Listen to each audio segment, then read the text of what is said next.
So, it's been 7 very close rounds and the score is once again tied up.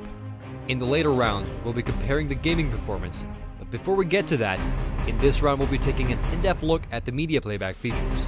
So once again, hold on to your hats and get ready for some heavyweight game console action. It's LP from Techno Buffalo, and welcome to the next installment of the Console Wars.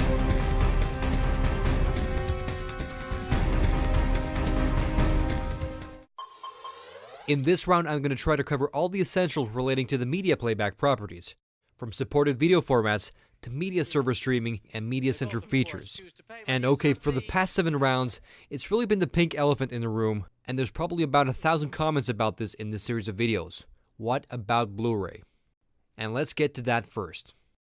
As you guys probably know, Blu-ray and HD DVD duked it out a couple of years ago, and the defeat of HD DVD meant for the standardization of a single high-definition media.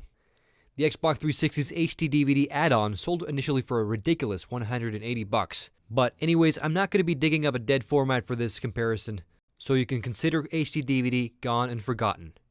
I've seen and read a lot of comments saying, who needs Blu-ray when upscale DVDs are just as good? Well, this ain't exactly true. The truth is, if you have a decent 1080p TV set bigger than 32 inches, the difference is significant, even compared to the best upscale DVDs.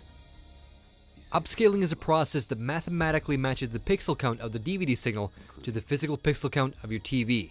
Rather than just stretching the pixel aspect ratio, the signal is recalculated to suit the native resolution of your TV set, which results in a nice and clear signal that adds to the resolution artificially.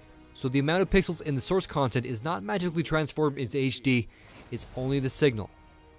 But I do admit some upscale DVDs look great, but the majority of DVDs look nothing like HD, especially if you're watching on a TV set larger than 40 inches.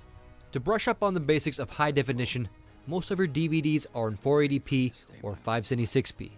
To make an example, your NTSC DVDs usually have a resolution of 720 by 480 pixels. The resolution is the same for your old 4:3 aspect ratio TV, meaning that the pixels are stretched and resized to achieve widescreen. Now, with high definition 1080p content, the resolution is 1920 by 1080 pixels, which is the exact same pixel aspect ratio of your full HD TV set. Now, this means that there's no scaling, no stretching, and every stored pixel on the media will be displayed natively at your TV set. While standard definition DVDs have 350,000 pixels, a Blu-ray with a 1080p signal has over 2 million pixels, which is exactly 6 times the amount you find on your standard definition 480p DVD. Not only is the sharpness improved in 6 times the resolution, every pixel adds the possibility of more colors and shades of gray, translating into more color depth. The amount of colors on the media cannot even be produced on your average LCD TV. But if you've had the opportunity of seeing a Blu-ray playing on an OLED screen, you've probably seen its potential. Thankfully, Sony was kind enough to send me a 40-inch prototype OLED screen for this particular review, so I know what I'm talking about. Okay, that was a blatant lie. I wish they did though. Picture quality is one thing, but motion processing is another. This can get a bit tricky, so put on your smart caps. Most theatrical movie releases have a frame rate of 24 frames per second, which is directly incompatible with your standard TV with a refresh rate of 50 or 60 Hz. The frame rate of the video source has to match or has to be equally dividable with the refresh rate of your TV. So up until recently, the native frame rate of film has needed to be converted for video to suit the refresh rates of old TVs. To make an example, for NTSC DVDs, 24 frames per second content is converted to 30 frames per second with a process called 3:2 pull down, where an individual film frame is converted to 2 and 3 alternating fields of video that run sequentially, and it results in an unnatural jittering in the motion. So if you're watching a DVD or Blu-ray for that matter, off a TV that only supports 50 or 60 Hz, it will have some slight jittering in the motion. This is even more noticeable on high definition content. But Blu-ray brings an excellent solution to the issue that has plagued video content since the days of Betamax. Blu-ray adds native 24 frames per second support for newer TV sets that are capable of 24 Hz playback. 24 frames per second playback offers the unadulterated, smooth and constant motion of film. But before you run off and buy a TV with a 24 Hz support, I recommend getting a TV that supports a multiple of 24 Hz. Because of the different technology, 24 Hz on a TV set can flicker a bit. So what you want to do is get the highest multiple of 24 as possible. If your wallet can handle it, get yourself a TV capable of 120 Hz playback. The signal will be converted in a process called 5:5 cadence, where every individual film frame is shown 5 times. which results in near perfect motion. So if you still have the smarts to say upscale DVDs are just as good as Blu-ray, I'm gonna personally come down and whip your ass. I'm kidding, of course. You truly need to be a keen-eyed videophile to take notice of these issues, but once you do, there's no going back. Blu-ray is also the obvious choice for audiophiles as well. It comes with support for the high-definition audio formats, although currently the amplifiers capable of these formats are more expensive than the PS3 itself. And what benefits does Blu-ray bring to gaming? As I mentioned in the GPU round, the extra space equates to less need for compression of textures and other content. So a game like Final Fantasy XIII will be on a single Blu-ray, while on the Xbox 360, it will require 4 DVDs. So no need for swapping discs on PS3. Anyways, it's quite clear that Sony has the edge on disc media format with Blu-ray. Even if the PS3 would lose the current console war, Sony has still won a war which will echo well beyond the current generation of game consoles. Much like the install base of PS2 helped the DVD succeed, the install base of the PS3 has already established Blu-ray as the standard format of high-definition content. It's been up to debate whether digital distribution will compete with Blu-ray. My personal opinion is that while digital distribution will become increasingly popular for renting movies, I don't see myself filling up my hard drives with HD content. I currently own about 800 DVDs and about 50 Blu-rays, and I'm not looking to buy 10 terabytes of storage to replace my physical discs. It's not gonna happen. I enjoy having a physical disc, I enjoy the cover art, and I even enjoy the box it comes in. I guess it's that new plastic smell, who knows.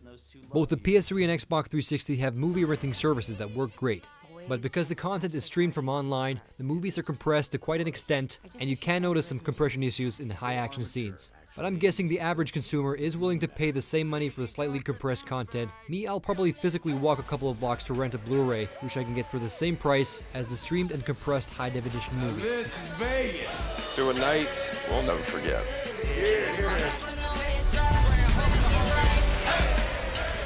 But as I mentioned, I have about 800 DVDs and I have no intention of replacing them with Blu-ray discs. So decent upscaling is a benefit. Both systems have scalers capable of upscaling to 1080p, and I can say that both systems do an excellent job. But the PS3 takes the slight edge here as well, with better detail and color separation. That sets it apart from the DVD upscaling on the Xbox 360. The one media format personally for me that the game consoles have replaced are CDs. These days I mostly play my music off my PS3. It's just so easy and fast.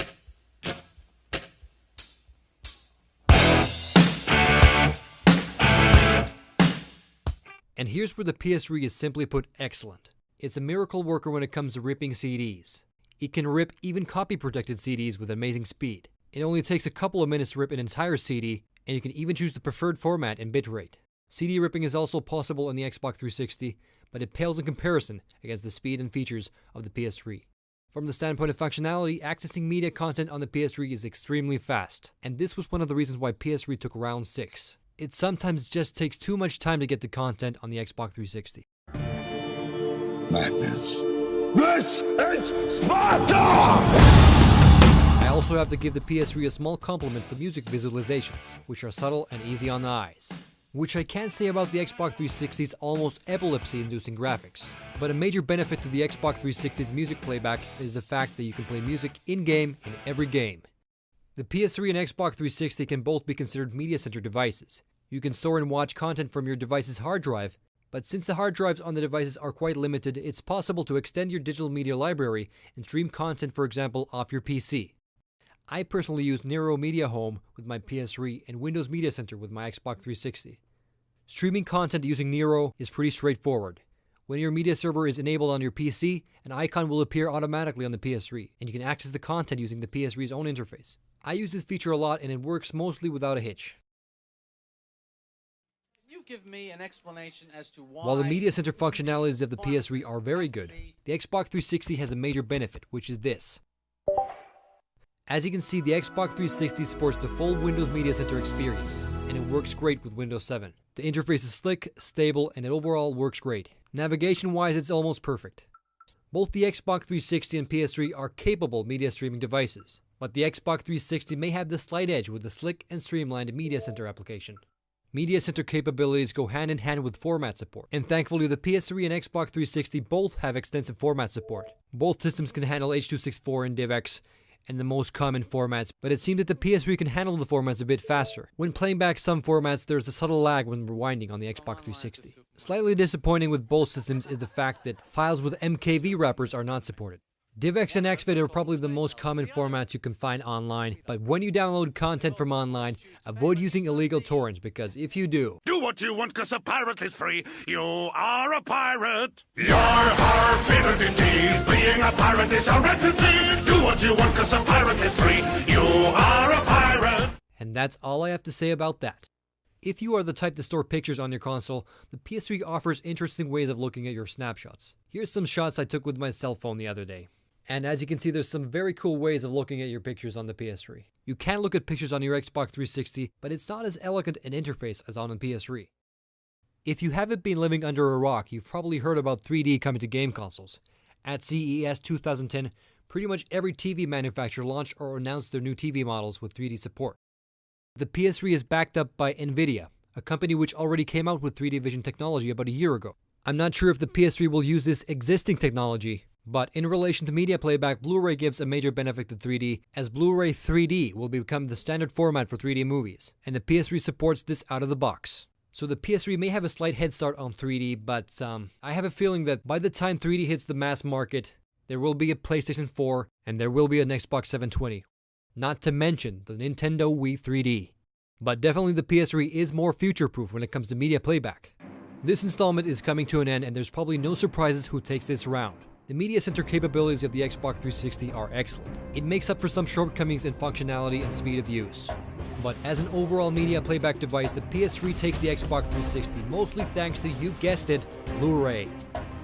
The Xbox 360 has good DVD upscaling, but of course, there's really no competition in video playback. The PS3 supports more formats and has better overall media playback functionality. The PS3 is up 1 point, and in the next round we'll be comparing the best looking multi-platform games on both consoles. Stay tuned for the next installment of the Console Wars. LP signing out.